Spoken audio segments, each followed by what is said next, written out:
Good afternoon and welcome. I'm Eric Musgrave. I am a retail journalist, been doing this thing for hundreds of years, and I'm here with two extremely well-qualified lingerie experts. So I'm going to pass over to us to introduce yourself. You? Yes, you. I'm Mary Cameron from Chantelle Lingerie. I've been in the business for quite a long time, about 16 years.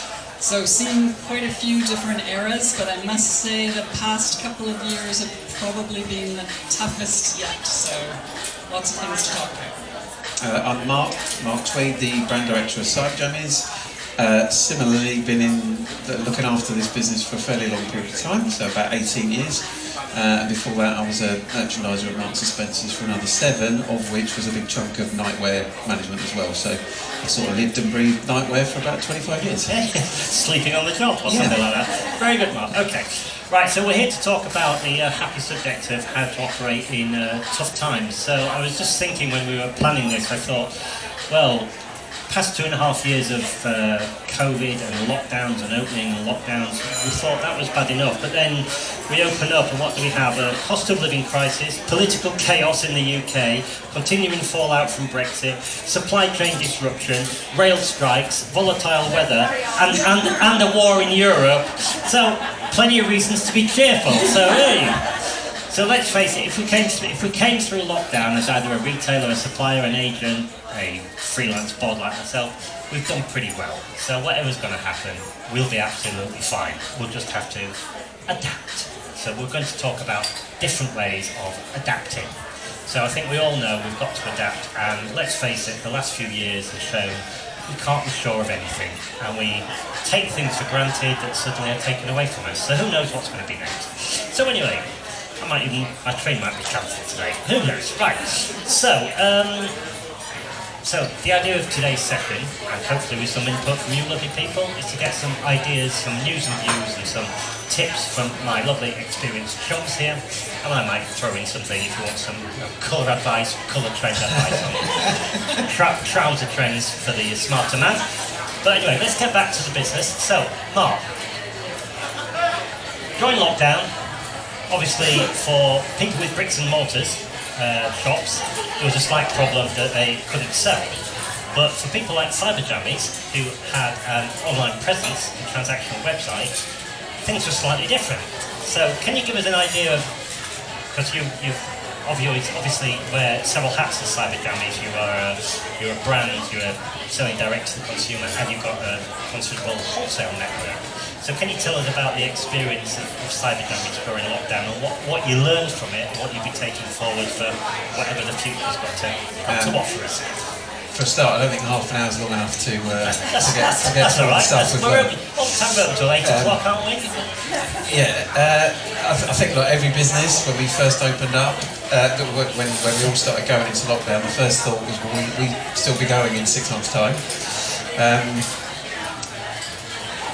Stores closing was a massive shock to everyone's system, and instantly we thought there's at least half of our business that was just literally closed. Yeah. We were fortunate that the big retailers very quickly got their websites operating. So at the point where they got operating, we knew that we were in safe hands as well. Yeah, of course. We were with a third-party warehouse that were supplying. They're still sending out essential goods. So the fact I happened to be in that same warehouse was sheer fluke. It just meant we could keep supplying our nightwear. So the first couple of weeks was what's going to happen. Then the web sales started to seriously come through. We then had a massive issue where the existing third-party warehouse said, we can't cope with your orders, you need to leave. 3 weeks into lockdown, we were then saying, right, the positive was that for 6 months before that, we had started to plan ahead. So we wanted to grow our business, we couldn't scale where we were, and therefore it was by, again, good fortune, good planning, a bit of both. We knew where we were going to go to. So initially we said we can't move during lockdown, and then we were forced to move in lockdown. So a fair bit of upheaval, but it did mean that we moved to a very big 3PL that were automated, and then it just meant we could start selling hard on our website. So a dramatic amount of change from that point of view. We started selling very big volumes very quickly online. The bigger You were selling a stores, product, of course, that was in demand because people were working from home. And yeah, so no one was going anywhere. Furlough kicked in, so people had money to spend and not a lot else to do with it. Did you organise this COVID thing?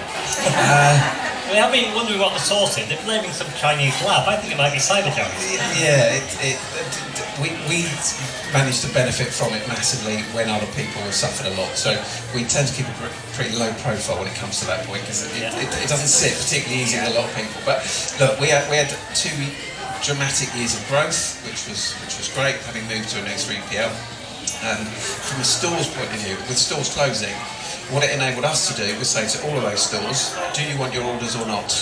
And in all fairness, again, from an independent point of view, we had so many stores saying, let's not rush, let's put that order on hold, and we were in a position to do so.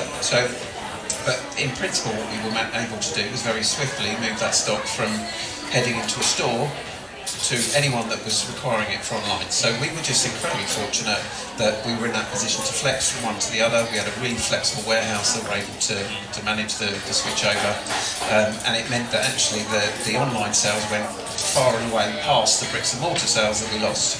So we were lucky. The one thing which then happened when all the guys started to open up again was we were then expecting a big dramatic shift the other way, and that didn't happen either. So actually, independent stores instantly started selling very well because the trend was still very much for nightwear. Online didn't stop. Online kept growing at the same time. So all the time we were hitting more new customers that had never seen us before. So yeah, we were incredibly lucky. The one thing I would say, it hasn't all been plain sailing. Obviously the switch up of the warehouse was a big deal. Getting supply from our own factories in India with the COVID kicks in your factory, it's you have to close for various different amounts of time. So shipping, absolute nightmare. Containers were all in the wrong spot all over the world, so getting your containers across was a challenge. Since the turn of this year, nightwear trends have started to change again. So lockdown started to free up, everybody started looking out, everyone, rightly so, said I'm going to go on holiday. So your traditional pyjamas then started taking a bit of a downturn. Anything that was a cami and a short, a chemise, a nightdress, a robe, anything that was going to wind up in someone's suitcase is where all the sales started switching across to. So yeah, the last 6 months has been a lot tougher from a nightwear point of view. Totally understandable. But there are an awful lot more customers that are now aware of our brand, just purely from our point of view. And independents since over the last 2 days, there's not a single customer that's walked on my stand and said things are tough. Actually, independents are doing a great job. So we've all benefited, I think, as a result. Your like-for-likes must be terrible. Your finance director will say, look what you did last year. I've got plans. So just knock a knot off that forecast, please. No, not 2 knots. I'm not coming. Okay, listen, thank you. Mary, turning to you, you're here with 4 brands from the group, 3 of which are about swimwear. So what are you finding the mood of your independent stockists are from the Chantelle group for the current season, the autumn season, looking for September 23? So, as I said, the ones who survived COVID must be fairly good at what they do, and you might have some stories about how they managed to manoeuvre through COVID and how you helped them do that. But what's the general mood that you're getting from the industry? It's great to be here, that's for sure. It's great to be at a show and to see so many of you. I mean, I've been really impressed with the resilience of our customers, the independents in particular. Everybody's been very proactive, very determined, and we've seen very few closures, which isn't what I expected. And actually, everybody that I've been speaking to here, or as we called up to come here, is very busy, which is great to hear. Consumers are coming in because they've changed size, because they're finally going on holiday, because they are so happy to be going out shopping and so forth. So events are happening, everybody needs a strapless bra, so I think things are busy, and that's great to see. The people who've had the most success are the people who've been most proactive, and I really applaud them. The people who have made a lot of changes. So a lot of independents weren't that into the internet before COVID. They also started their own websites from scratch. They used their databases to call their consumers and make sure that they kept in touch.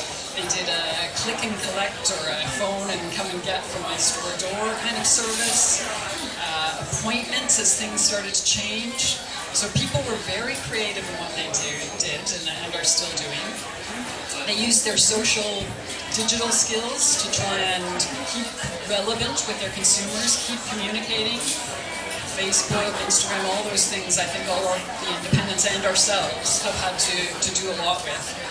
And yes, many independents started this appointment-only kind of service and have actually found that it's quite a productive, efficient way to work. There are a few independents I know who have moved their shops to business sites, no longer are open shops standing waiting for consumers, they're appointment only. They are focused on their time, not even open 5 days a week all the time, and are very efficient and probably more profitable because they know what they need to sell. So I think everybody's had to be a little bit open-minded about what they do, try things differently, think about what their objectives are because it's not always sales, it's also profit at the end of the day. In terms of marketing and being proactive, I mean, we have lots of images available, marketing tools, point of sale, window assistance. We're always open to hear what independents want to do and try to participate with them in activities. So feel free to come to us, or I'm sure we'll have some ideas together to keep growing things. The other thing we've noticed is that people, I think you've noticed, are shopping more and more locally, which is great. Great for independence. Nobody wants to trek down in the tube with the germs and so forth.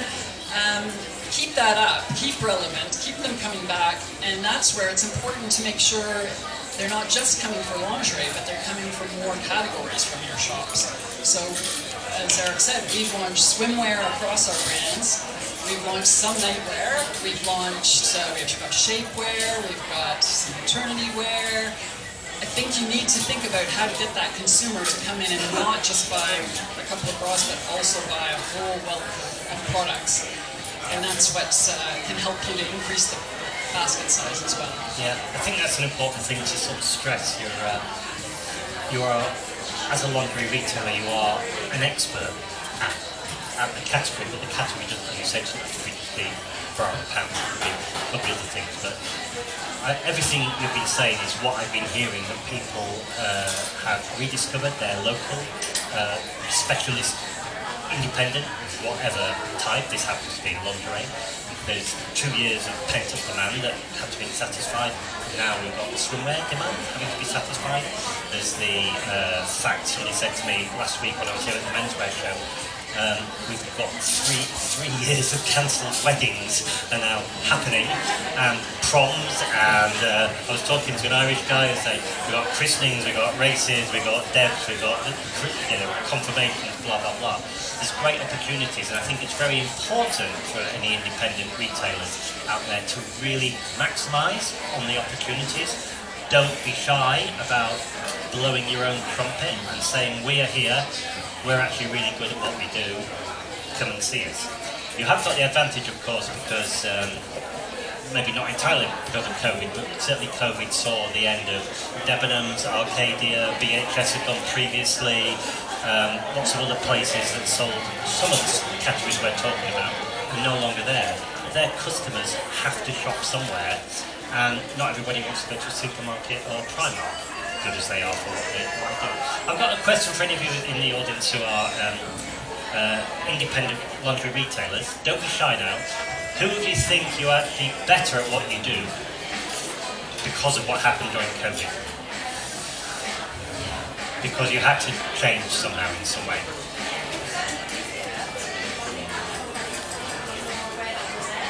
But you must have done something to tell them you're there. Yeah. Well, that was the first, so that's something new. Surely you hadn't done that previously. Yeah. Okay. Yeah, that's good. I know the lady at the back there was telling me that she did the click and collect and go and drop on the doorstep? You know, okay, not for new customers who require fitting, but somebody just say 3060 and I'll have it blue this time. Okay. Yeah. Yeah. So I think you've got to remember how good you were doing all that. Why not, Alison? We might answer it, you never know. Hi. Okay, hi there. Don't you know where I got my trousers from? to to avoid it. Yeah, Hoardings of Piccadilly, very good. I just wanted to know actually from both of you what you look for when you're when a new retailer approaches you. I'm setting up a new retail store online. And what do you look for when you agree? You know, what are the key things you look for when you agree a new retailer? Are there any things to really look out for that you really want as a online brand? one or an Online store? I don't know if you want to give away all your trade secrets, but if there are a few pointers that jump out. Look, I think that our first thing that we're going to do is go straight to your website if it's ready. So we would I think we would normally say, listen, yes, we're always open-minded to any new retailer, etc. So we'd want to see how you're progressing. We'd want to see that website developed to a certain point, but before we then said, right, okay, now we're ready to supply into you. So I know that's a bit chicken and egg. So from your point of view, you want to get buying, you want to understand what you want to put on the website. We would just say, let's make sure this all still fits in line with the kind of website that So we've got a website. Lots of our independents will have websites. So how does it look and feel? Does that look and feel like it's the sort of brand that's going to fit in with us? That's probably the biggest thing. We want to understand you. So, what's your main purpose? What's going to be different about your website? What is it you think? What are the other brands? So, what lingerie brands are you going to be selling? Are they in line with the sort of, what's the price points? Okay, I've got top tier, I've got middle tier, I've got bottom tier. This is where I sit. Does that fit in with all the other brands we tend to sit around? We would be quite similar in terms of we're fairly open to things. I guess we would ideally want someone to go in with enough budget that they can have a good offering, because there's no sense in putting one range up or two ranges up. We would have a look at your website as well, and it's important to have good visuals on the website. We provide a lot of visuals, so we would want you to use our visuals or an equal kind of quality of visual and have an easy consumer journey. Quite often we can give some advice and even all the text around things, how you're going to size. And looking at the competition, also we want to follow our local pricing. Websites get difficult with their international presence and different currencies and different price points, so we would have to talk about that a little bit. Interested? I used to work with Alison, so I think of her for personal reference. Oh, well, that would be important too. She's fairly honest most of the time. So, okay, thank you, Alison. I've got questions leading on about websites and related to what we were talking about. So, as you mentioned, maybe alluded to, a number of particularly indie lobby retailers, they may have sort of got online in some way or form or pushed themselves online for the first time during lockdown. Going forward, I totally understand that a real fitting-driven laundry retailer does not want to really sell online, but they still want to promote themselves online, and they can do that via social media. I know you've done had a lot of experience through the Cyberjammies. Spike, any sort of do's and don'ts about what the independent retailer should be doing online to promote their businesses? Any just sort of headlines? Yeah, should they be doing it this at all? could go on. Yeah, I will keep this short, but this could go on for hours and hours. I've learned so much over the last few years. So, my first question for any retailers, I know there's one particular one that's just sitting behind over there. Of the independents, who's got a website? Has everybody got one? And also, you're just about to have one. Cool. My next question is, will yours and are yours transactional? Fantastic. Not yours. Doesn't have to be, but the point of that website is it's your shop window. to the rest of the world, not just your high street. So equally, it's a fantastic opportunity for you to specifically promote your USPs. What is it that's so special about you? So what's so special about most of you guys as independents is you provide an amazing service. Your website should scream service, because in all fairness, as a brand, I talk about sustainability and quality. I can't talk about the service I can give, because that's not what I'm offering. So it also gives you that opportunity to still be selling a brand that happens to sell in a lot of other different places. So it's also the amount I've learned about tracking your customers and making use of the data that you've got. Once you've got someone's email, do not be afraid to talk to them. And I mean a lot. And I was actually, we keep pushing ourselves and asking the question, what's too much? So we send 2 emails a week. Now, some people might consider that to be too much. I'm telling you now, it's not. So, in fact, we're working with another marketing company that are telling us, what are you doing? You need more than 2 times a week. So, now, there are so many things you can talk to your customers about, which, you know, we plan 6 months in advance, and we start saying, right, when's Mother's Day? When's Wimbledon? When's the World Cup? There are so many different things you can talk about. When's the Commonwealth Games? Commonwealth Games, exactly. On Friday. That's why they moved here. Really close to here. Nobody at INDX have heard about it, but yeah. That's the reason why I'm squeezed into here. There are so many things you can talk to your customers about. Your database is so valuable. An email is really, really cheap. We advertise on Google, we advertise on Facebook. They are all, by comparison to where they previously were, they are you do not get the same return as you previously did because of iOS changes, etc., etc. We still spend on Google, we still spend on Facebook, and it is worth it. So, does that mean that you shouldn't do any of these things? You should. My take is you should all be doing the same.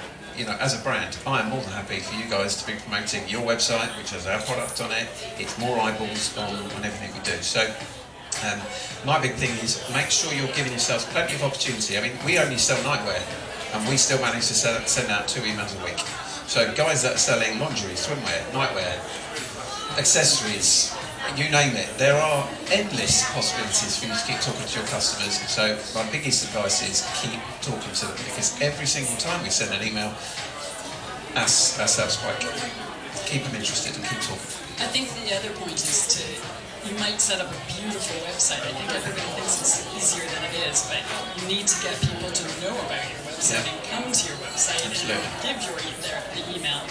And I think if you can associate with some other brands or websites, and we have that opportunity as well, but also there's your Instagram and your Facebook and influencers who all can drive traffic to your website, so that once they're there, they're live, but you need to think about how you're going to get them to your website and the Google and the other tools as well. Competitions. So it's not as easy as I think everybody thinks, and then all the logistics behind it also. We try and tie up with other brands. So we're focused around sleep. So we look at, we work with a nightwear Feather and Down as a company. We always get really, really good traction. So they've got competition running alongside us. Everyone has to sign up to the newsletter. We've got the magic email. So there's lots of things you can keep doing to make sure you're bringing people to your website. A couple of things I'd like to add to that before we move on, which is, if you haven't got the time or you aren't technically inclined to do it, the world is full of 7-year-olds who can do it. The colleges are pumping out hundreds and hundreds of digital marketing bots that have got no jobs. But I've hired an ex-colleague to assist me on mine, which brings on to the next point. All your independent retailers, you might have 60 brands in your shop, but what you're actually selling is yourself. The only reason anybody's going to go into Frida's shop is because of Frida. And what Frida should do is make sure Frida is pushed forward. And I know a lot of you ladies don't like being on camera, no, a lot of you do, but a lot of you don't like being on camera, but you shouldn't neglect the point that you are the reason your business works. So put yourself in front. Do videos. They don't have to be 3 hours long. They don't have to be like a Madonna music video. 30 seconds of just saying, look what I've come. New swimwear from Eric and Chantelle. That's all you need. And Mark's right. Sort of little and often is much better than I spent 3 weeks doing this 2-minute video. That's not what required. One of the guys we had a panel about social media and menswear. He said, make it real, reflect you, don't pretend, and maybe even go careful on using all the handout pictures that these lovely companies provide, because they're available everywhere else as well. So how are you going to be different if Mary sent her pictures to 1,500 other stocks? Yes, be selective by all means, but use them in your way. Anyway. So then, I want to move on, so that's that. So let's move briskly on, because we're thinking it might be difficult to fill half an hour, but anyway. Mary, let's talk about the realities of life. So we've spoken about, post-COVID, we're having a good time, catching up on things, lots of events and lots of things going on.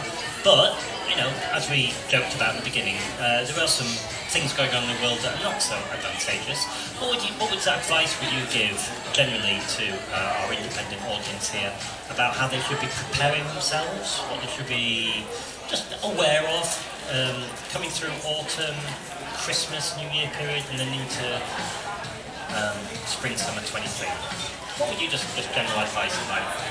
Well, when we talked about this topic, the thing that came to mind tough times for me that I think is all of us are concerned about right now is the cost of living crisis, and the fact that every time you turn around, even in your own grocery shopping, prices and costs are going up.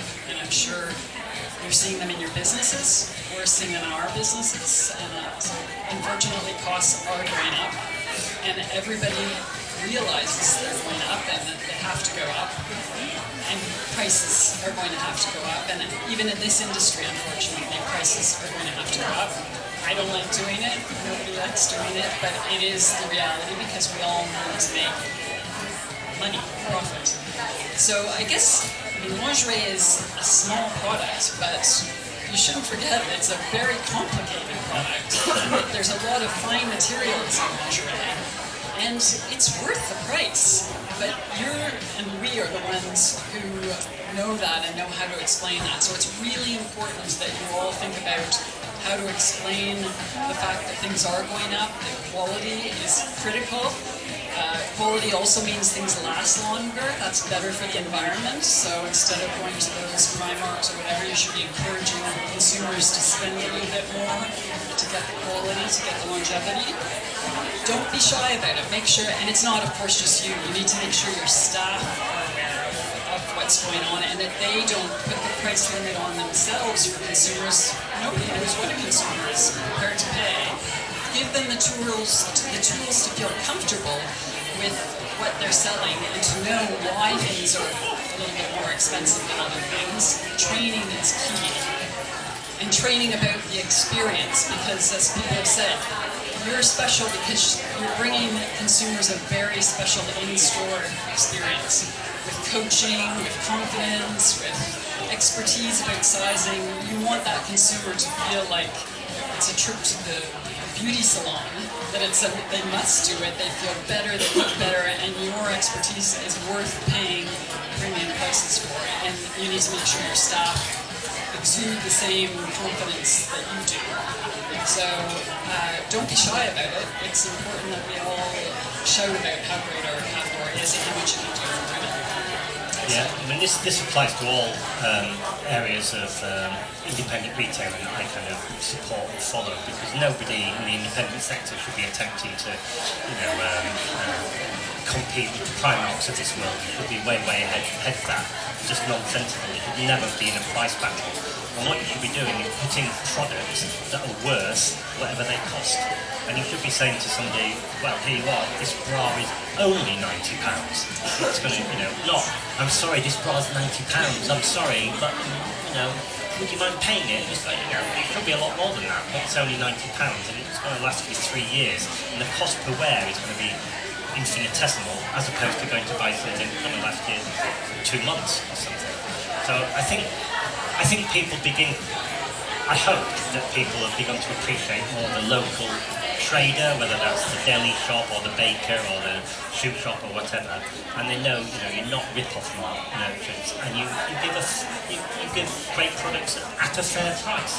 And I think you should be very conscious of that. And to pick the point Mark made, you should be conscious there are lots of different areas you could do just apart from craft and knickers, to make it very simple. The other thing, just to add on, Another to thing, think about your portfolio, because we have been as a company, and rather than just having premium brands, in this time, you might want to think about having a wide range of price points. So our core is Chantelle. It's getting a little bit more expensive, but we have Chantelle Soft Stretch, which is really reasonable price. Yeah. We have Passionata, which is a low price that people don't want to pay for a premium brand. We now have a brand called Femilat by Chantelle that is a little bit more accessible. But at the same time, we're launching Chantelle X, which is a premium brand, because we also learned in lockdown that some people are staying at home more and treating themselves more and willing to pay for a premium. So make sure you have a portfolio of brands to suit every need. Yeah. I mean, a classic thing in classic retail philosophy is good, better, best. However you describe it, good, better, best is what you should have. So just because we've got to go, because I've got to go get a train and go home and everything.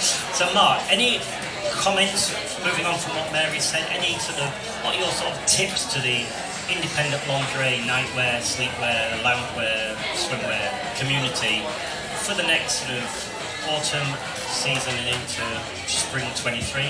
What would your tips for the do's and don'ts? What would you say? Bear this in mind, basically. Yeah. Look, I think because trends are changing so rapidly, because people's priorities are changing, the one thing I'd say is keep your eyes open, be light on your feet as much as you can. So if that means you keep 15-20% of your budget back until, and again, I appreciate that lingerie is different, it's the lead times, but from a nightwear point of view, we sell in season. Okay. Yeah. So if someone wants the August delivery and they haven't placed it yet, they can walk onto our stand, they can place it. So it doesn't have to be all forward bought. Okay. You can leave yourself that flexibility to be able to react to whatever trend's going on. So nightwear trends have changed. Buy into the way that the trend is moving for that 6-month period, chances are it will probably change again in another 6-month time. So it's just being very light on your feet. I mean, look, as brands, we all want to talk to our customers as much as we can.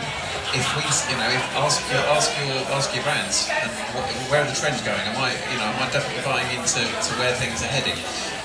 Whilst as a category, I'm very specific in nightwear. I also cover an awful lot of retailers. So I tend to get a nice wide picture of what nightwear looks like. So pick everyone's brains, stay light on your feet, and yeah, like I said, just keep talking to your customers as much as you possibly can. And keep coming to trade fairs. Yeah, great. Absolutely. It's a great place to get information. That's why I've been doing it for 40 years. Okay, I'm going to allow one question from the floor if there are any. I'm going to give you 5 seconds. Yes, madam. She's from the northeast. Alright, got to expect this. Amy. Hang on, you're going to give them a mic that doesn't work. With you mentioning about us competing with multi-chains, I think sometimes I speak on behalf of a lot of independents that we sometimes don't feel that we get the support from our suppliers. Is it something you would potentially look at in terms of a range that's just exclusive for independents, or an earlier drop date so that we can get that customer to come and purchase from us rather than going to the big chains and getting it £5 cheaper because they can afford to give it a little bit cheaper? Interesting point. Yeah. Good. Short answer, guys. We've got to go sell some. From our company, I mean, we find that the independents, there are certain ranges that they buy into more, and the department stores buy into different ranges from us. They don't buy into the fitting, the high coverage, high support lingerie ranges as much. So it happens kind of naturally, actually, in some ways. Do we have a specific independence only? Not really, but it's something for us to think about. Yeah. I think probably from our point of view, we try and make our range pretty large to start with. So it actually does give everyone the opportunity to dip in. There will always be certain collections that everybody zones in on, and they're the ones that are going to take all the money. What tends to happen is the best sellers will be best sellers for everyone.